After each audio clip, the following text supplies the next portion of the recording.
Good morning and नमस्कार दोस्तों, स्वागत है आप सभी का आपके अपने YouTube channel GK search engine पर।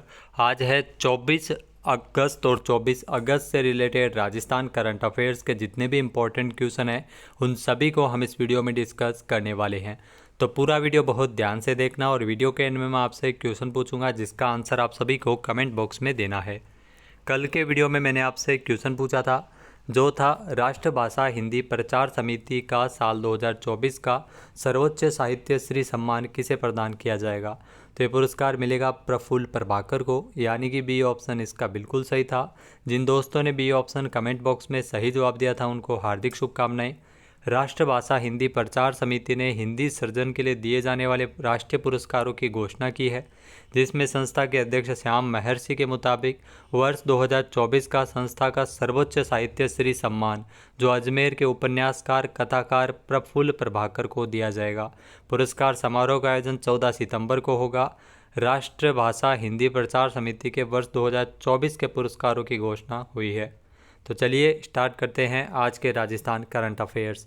पहला क्वेश्चन है, हाल ही में राजस्थान में किसान साथी ऐप का लोकार्पण किसके द्वारा किया गया है। तो किसान साथी ऐप का लोकार्पण किया है सुरेश सिंह रावत ने, जो जल संसाधन मंत्री है, यानी कि ए ऑप्शन यहाँ पर बिल्कुल सही है। आइए जानते हैं इम्पोर्टेंट फैक्ट्स। तो राजस्थान में किसान साथी ऐप का लोकार्पण जल संसाधन मंत्री सुरेश सिंह रावत के द्वारा हाल ही में किया गया था। किसान साथी ऐप जो पार्वती बांध के कैचमेंट एरिया के किसानों को पानी की उपलब्धता और आपूर्ति के बारे में भी विश्वसनीय जानकारी प्रदान करेगा।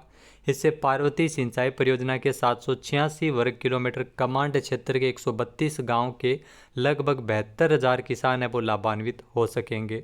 राज्य जल संसाधन सूचना प्रणाली डैशबोर्ड पोर्टल लॉन्च करने वाला राजस्थान देश का पहला राज्य है। नेक्स्ट क्वेश्चन है, अटल भूजल योजना में राजस्थान का कौन सा स्थान है। ये भी महत्वपूर्ण क्वेश्चन है। अटल भूजल योजना में राजस्थान का तीसरा स्थान है, यानी कि बी ऑप्शन इस क्वेश्चन का बिल्कुल सही हो जाएगा। आइए जानते हैं इम्पोर्टेंट फैक्ट्स। तो अटल भूजल योजना में राजस्थान का तीसरा स्थान है। अटल भूजल योजना का मुख्य उद्देश्य सामुदायिक सहभागिता से चिन्हित क्षेत्रों में गिरते भूजल स्तर की रोकथाम हेतु आमजन में जल के प्रति व्यवहार परिवर्तन किया जाना। योजना के तहत मार्च 2025 तक सभी कार्य पूर्ण किए जाएंगे। पूर्व प्रधानमंत्री अटल बिहारी वाजपेयी जी के नाम पर 25 दिसंबर 2019 को इस योजना की शुरुआत की गई थी, अटल भूजल योजना, और वर्तमान में प्रदेश के 17 जिलों में संचालित है। नेक्स्ट क्वेश्चन है, प्रमुख उद्यमी नेटवर्क टाई उदयपुर सोसाइटी ने किस जिले के प्रमुख स्टार्टअप एक्सेलरेटर मारवाड़ी कैटालिस्ट के साथ एमओयू साइन किया है। जहां जोधपुर का ये स्टार्टअप जो एक्सेलरेटर मारवाड़ी कैटालिस्ट जिसके साथ एमओयू किया गया है, यानी कि सी ऑप्शन इसका बिल्कुल सही है। आइए जानते हैं इम्पोर्टेंट फैक्ट्स। तो जोधपुर स्थित एक स्टार्टअप एक्सेलरेटर मारवाड़ी कैटालिस्ट और एक प्रमुख उद्यमी नेटवर्क टाई उदयपुर सोसाइटी ने एक समझौता ज्ञापन यानी एमओयू के माध्यम से एक रणनीतिक गठबंधन को औपचारिक रूप दिया है। ये साझेदारी प्रारंभिक चरण के उपक्रमों को व्यापक समर्थन प्रदान करके उदयपुर राजस्थान में स्टार्टअप पारिस्थितिकी तंत्र को महत्वपूर्ण रूप में मजबूत करने के लिए डिज़ाइन की गई है। नेक्स्ट क्वेश्चन है, हाल ही में राष्ट्रभाषा हिंदी प्रचार समिति का साल 2024 के लिए हिंदी सर्जन पुरस्कार किसे प्रदान किया गया है। तो ये जो आप तस्वीर में देख रहे हैं प्रबोध कुमार गोविल, इनको हिंदी सर्जन पुरस्कार प्रदान किया गया है, यानी कि सी ऑप्शन इसका बिल्कुल सही है। आइए जानते हैं इम्पोर्टेंट फैक्ट्स। तो राष्ट्रभाषा हिंदी प्रचार समिति ने हिंदी सर्जन के लिए दिए जाने वाले राष्ट्रीय पुरस्कारों की घोषणा की थी, जिसमें हिंदी सर्जन पुरस्कार 2024 है, ये प्रबोध कुमार गोविल को प्रदान किया गया है। यहाँ जयपुर के उपन्यासकार कथाकार प्रबोध कुमार के उपन्यास टापुओं पर पिकनिक, इनका ये उपन्यास है, ये आपको नाम ध्यान में रखना है, टापुओं पर पिकनिक, इनके उपन्यास के लिए इनको पुरस्कार मिला है। सभी पुरस्कार 14 सितंबर 2024 को श्री डूंगरगढ़ में जनार्दन राय नागर राजस्थान विद्यापीठ और समिति के संयुक्त तत्वावधान में आयोजित समारोह के दौरान दिए जाएंगे। नेक्स्ट क्वेश्चन है, हाल ही में राजस्थान में राज्यसभा की खाली हुई एक सीट पर उपचुनाव कब होगा। तो राजस्थान में राज्यसभा की टोटल 10 सीटें हैं, जिसमें एक सीट है वो खाली चल रही है और उस सीट पर उपचुनाव 3 सितंबर को होगा, यानी कि ए ऑप्शन यहाँ पर बिल्कुल सही हो जाएगा। आइए जानते हैं इम्पोर्टेंट फैक्ट्स।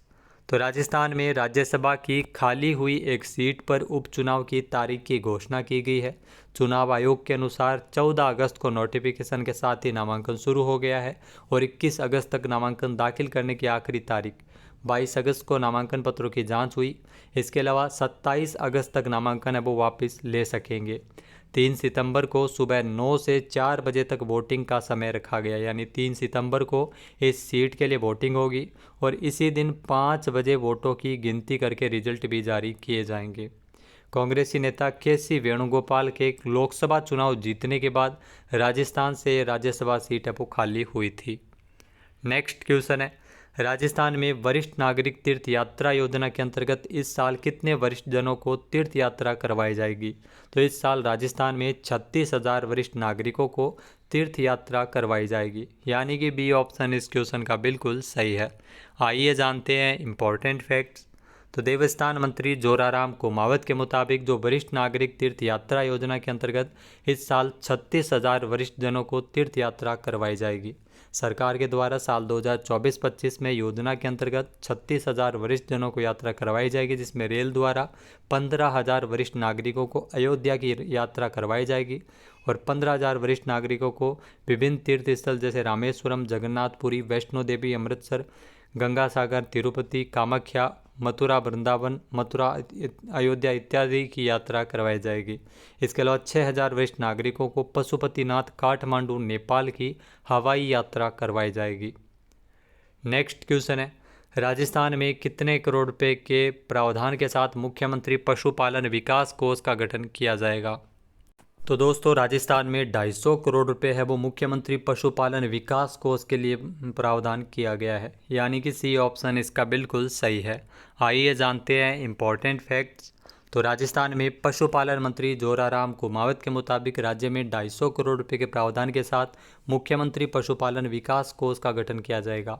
500 ग्राम पंचायतों में नए पशु चिकित्सा उपकेंद्र खोले जाएंगे। दुधारू पशुओं के साथ अन्य पशुओं को शामिल करते हुए मुख्यमंत्री मंगला पशु बीमा योजना राजस्थान में शुरू होगी और पशुपालकों की सुविधा के लिए चरणबद्ध रूप से सभी जिलों में पशु मेले भी आयोजित होंगे।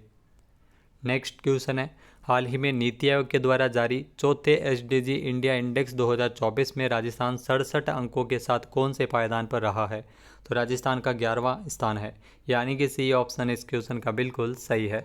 आइए जानते हैं इम्पोर्टेंट फैक्ट्स।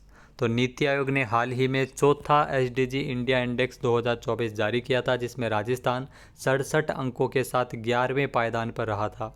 सतत विकास लक्ष्य के सभी मानकों में उत्तराखंड और केरल संयुक्त रूप से नंबर 1 है। केरल और उत्तराखंड नंबर 1 है। इसमें सामाजिक, आर्थिक और पर्यावरणीय पैमानों पर राज्यों और केंद्र शासित प्रदेशों के विकास का आकलन किया जाता है। सबसे खराब प्रदर्शन बिहार का रहा था। केंद्र शासित प्रदेशों में चंडीगढ़ अव्वल था और उत्तराखंड और केरल को 79 अंक मिले थे, लेकिन बिहार को केवल 57 अंक ही मिले थे। नेक्स्ट क्वेश्चन है, हाल ही में ग्लोबल फाइनेंस पत्रिका द्वारा लगातार दूसरे वर्ष आरबीआई गवर्नर शक्तिकांत दास को कौन सी रेटिंग मिली है? जी हाँ, आरबीआई के वर्तमान में गवर्नर है शक्तिकांत दास और इनको A+ रेटिंग मिली है, यानी कि सी ऑप्शन इस क्वेश्चन का बिल्कुल सही है। आइए जानते हैं इम्पोर्टेंट फैक्ट्स। तो आरबीआई गवर्नर शक्तिकांत दास को नेतृत्व के लिए A+ रेटिंग मिली है। RBI governor Shaktikanta Das global finance पत्रिका द्वारा लगातार दूसरे वर्ष A+ रेटिंग प्राप्त करने वाले 3 वैश्विक केंद्रीय बैंक गवर्नरों में से एक है।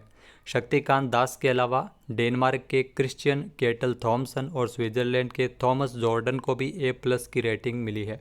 रैंकिंग के पैरामीटर मुद्रास्फीति नियंत्रण, आर्थिक विकास लक्ष्य, मुद्रा स्थिरता और ब्याज दर प्रबंधन में सफलता दर है।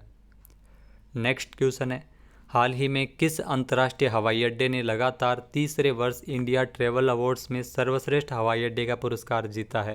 तो ये पुरस्कार जीता है राजीव गांधी अंतर्राष्ट्रीय हवाई अड्डा हैदराबाद ने, यानी कि ए ऑप्शन इस क्वेश्चन का बिल्कुल सही है।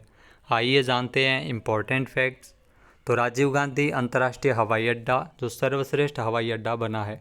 हैदराबाद के राजीव गांधी अंतर्राष्ट्रीय हवाई अड्डे ने लगातार तीसरे वर्ष इंडिया ट्रैवल अवार्ड्स में सर्वश्रेष्ठ हवाई अड्डे का पुरस्कार जीता है। यह सम्मान अभिनव सोशल मीडिया एंगेजमेंट और उत्कृष्ट एयरलाइन समर्थन में राजीव गांधी अंतर्राष्ट्रीय हवाई अड्डे की उत्कृष्टता को उजागर करता है। इंडिया ट्रैवल अवार्ड्स यात्रा और आतिथ्य उद्योग की सफलता के पीछे उन लोगों को पहचानने के लिए एक अखिल भारतीय मंच है। तो चलिए अब बात करते हैं आज के हमारे क्विज़ की, जिसका आंसर आप कमेंट बॉक्स में देना है। तो आज का क्विज़ है, पेरिस पैरालंपिक में राजस्थान से इस बार कितने खिलाड़ी भाग लेने जा रहे हैं। एक बार फिर से सुनिएगा, पेरिस पैरालंपिक्स में राजस्थान से इस बार कितने खिलाड़ी शामिल हो रहे हैं। सही आंसर आपको कमेंट बॉक्स में देना है। और अगर ये वीडियो आपको पसंद आए तो इसे लाइक और शेयर करना बिल्कुल न भूलिएगा। चैनल पे नए जुड़े हैं, सब्सक्राइब नहीं किया है तो भी सब्सक्राइब बटन पर क्लिक करें। इस वीडियो की जो PDF फाइल है वो आप वीडियो के डिस्क्रिप्शन बॉक्स से डाउनलोड कर सकते हैं और इस क्वेश्चन का आंसर आप वोट करके भी कर सकते हैं। वीडियो देखने के लिए धन्यवाद। जय हिंद, जय भारत, जय राजस्थान।